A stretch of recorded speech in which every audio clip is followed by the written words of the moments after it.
Sikinsa nga naminaw sa mga pulong sa Ginoo, ipamatud sa buhat sa kinabuhi mo.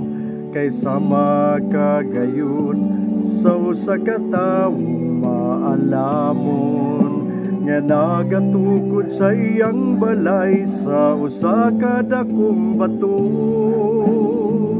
Bisan sa kusog nga unos, ug walay hunong nga ulan, hangin nga makusog magpabilin, kini nga dili matarog sa maunta niini ang kalikon sa pagtuo sa kada tawo. Pangayon ta kini nga grasya gikan niya.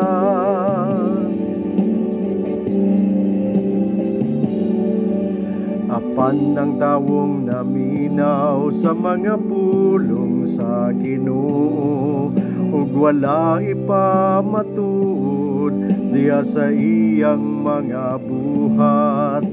Kay sama siya sa tawong nagtukod og balay sa yutang huyang, sa kusog nga ulan pagabanlason, sa hangin pagatumpagon. Pulong ni Kristo buhat mo ang haligi sa pagtuo, ambingi kining grasya nga ginasa niya sa kinabuhi mo. Oh,